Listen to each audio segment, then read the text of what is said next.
এরপরে প্রশ্ন হলো, কোনো ব্যক্তি সালাতরত অবস্থায় থাকলে ওই ব্যক্তির সামনে যদি কোনো ব্যক্তি থাকে সে কি চলে যেতে পারবে?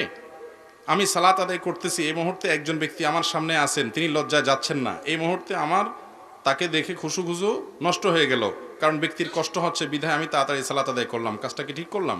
খুব দরকারি একটা প্রশ্ন। কোনো ব্যক্তি নামাজ পড়লে তার সামনে হাঁটাচলা করা গুনাহের কথা।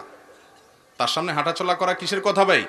নবী করিম সাল্লাল্লাহু আলাইহি সাল্লাম বলেছেন, নামাজি ব্যক্তির সামনে হাঁটাচলা করা কত ডেঞ্জারাস অপরাধ, এটা যদি তোমরা জানতা তাহলে সামনে প্রয়োজনে হাঁটাচলা না করে এক পাশ থেকে আরেক পাশে যাওয়া, এরকম পরিস্থিতিতে 40 পর্যন্ত অপেক্ষা করতে, অর্থাৎ 40 দিন বা 40 বছর বা 40 ঘন্টা পর্যন্ত দাঁড়ায় থাকতা, তারপরেও ক্রস করতা না, কারণ নামাজের সামনে ক্রস করা এটা এতটা গুনাহের কথা। কত বেশি গুনাহের কথা জানেন?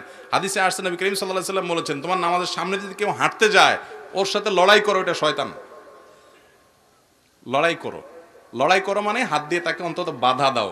এই বাধা দেওয়ার একটা দৃশ্য আমি মসজিদে নববীতে দেখেছি একবার, মানে আমাদের কাছে দেখে হাস্যকর মনে হবে, কিন্তু হাদিসের উপর সরাসরি আমল করা। সেটা হলো, এক আরাবিয়ান নামাজ পড়তেছে, সামনে দিয়ে রিয়াদুল জান্নাতে মদিনা মসজিদে নববীতে সামনে দিয়ে আরেকজন হুট করে চলে যাচ্ছে, সে এরকম হাত বাইর করে দিছে, লোকটা তারপরও পাত্তা দেয় নাই, পাত্তা না দিয়ে আবার যাইতে নিছে, এরকম কলার ধরে একটা মোচড় দিল, সে বেচারা দপাস করে পড়ে গেছে, নামাজের মধ্যেই আছে। মানে তোমাকে আমি নিষেধ করলাম, হাত দিয়ে ইশারা দিলাম, ভাই আমি নামাজ পড়তেছি, একটু সামনে দিয়ে যাও, একটু পিছন দিয়ে যাও, না তুমি আমার সামনে দিয়েই যাওয়া তেড়ামি করবা, এরকম কলার ধরে মোচড় দিছে। আমি তখন চিন্তা করলাম যে হাদিসের উপর আমল করছে বেচারা। তো আমাদের দেশে এরকম যদি করে বলবে কি নামাজ পড়তেছে না মারামারি করতেছে। যাই হোক, হাদিসে আমাদেরকে মারামারি করতে বলা হয়নি, উদ্দেশ্য হলো ইশারা ইঙ্গিতে যেভাবে হোক আমরা যেন বাধা দেই, কেউ যেন নামাজের সামনে না যায়, এত বড় বিষয়। কিন্তু এখানে তিনটা সিস্টেম আছে, একটা না জায়েজ, বাকি দুইটা জায়েজ। আমরা না বুঝার কারণে অনেক সমস্যা তৈরি হয়। একটা হলো মুরুর, এটা না জায়েজ, আরেকটা হলো সুউদ, এটা জায়েজ, আর একটা হলো নুজুল, এটাও জায়েজ।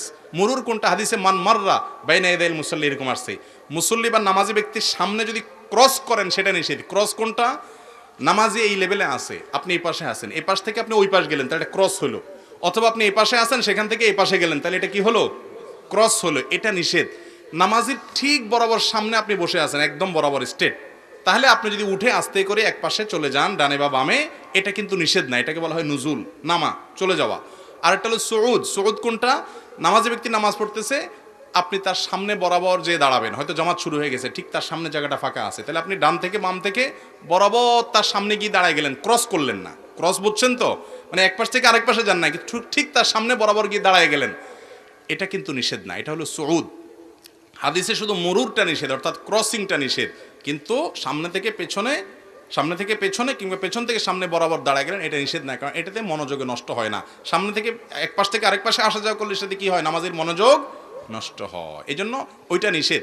অনেকে আছে পিছনে নামাজ পড়তে শেষে বসে কই মাছের মাথা চাবায়, কই মাছের মাথা চাবানো বুঝছেন, মানে খুব বিরক্তির প্রকাশ করতে থাকে। তো ঠিকই তো, পেছনে বেচারার নামাজ তো তখন নষ্ট হয়ে যায়। আরে তুমি এত কই মাছের মাথা চাবাইতেছো কেন ভাই, তুমি উঠে গেলেই তো হয়, তোমার তো উঠার সুযোগ আছে। এটা না বোঝার কারণে অসুবিধা হয়। আর উঠার সময় যদি আপনি একটা সূত্রা দিয়ে উঠে যান তাহলে তার কোনো কথাই নাই, সেটা তো আপনি অবশ্যই করতে পারেন। সূত্রা দেওয়ার পরে নামাজের সামনে কোনো একটা লাঠি থাকলো, এরপরে আপনি লাঠির ওই পাশ দিয়া আউটসাইড দিয়ে হাঁটাচলা করলো, অসুবিধা নাই, তারপরও একান্ত প্রয়োজন ছাড়া হাঁটাচলা করবেন না। আর যিনি নামাজে দাঁড়িয়েছেন তার উচিত হলো, কর্তব্য হলো, তার সামনে মানুষের হাঁটাচলা ব্যাঘাত হতে পারে, তিনি লম্বা নামাজের নিয়ত করেন, এরকম যদি থাকে তাহলে অবশ্যই তিনি নিজে সূত্রা রেখে তারপর নামাজ পড়বেন।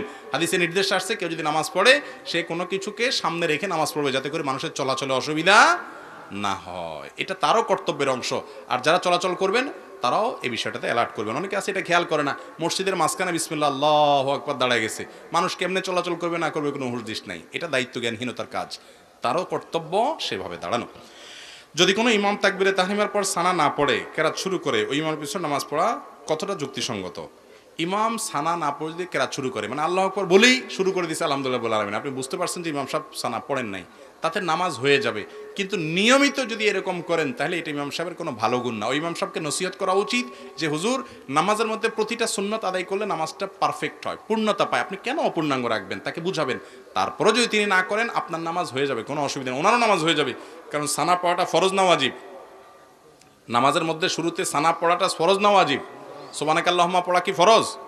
ফরজও না, ওয়াজিবও না। যার কারণে এটা যদি ছুটে যায় তাতে নামাজ হবে না, ব্যাপারটা সেরকম না। কিন্তু সুন্নত ছাড়া নামাজ হলো, ইচ্ছাকৃত এরকম যদি প্রায় সময় উনি করেন তাহলে এটা ত্রুটিপূর্ণ নামাজ হলো। লবণ ছাড়া তরকারির মতো, তরকারি হয়ে গেল কিন্তু লবণ ছাড়া থাকলো, এটা তো ভালো জিনিস না। সেই জন্য ইমাম সাহেবকে নসিহত করতে হবে, আর কর্তৃপক্ষ যদি দেখে যে না ইমাম সাহেব সবসময় এরকম করেন তাহলে তাকে বাদ দিতে হবে। স্বামী স্ত্রীর দাম্পত্য জীবন সুখময় হওয়ার জন্য মুসলমান নরনারীর করণীয় কি? এটা লম্বা প্রশ্ন, এরপরেও তো একটা লম্বা প্রশ্ন দেখা যাচ্ছে। আচ্ছা পরেরটা পড়ি, কারণ এটা দাম্পত্য জীবন সুখের জন্য অনেক কথা বলতে হবে। নারী স্বামী ও শ্বশুর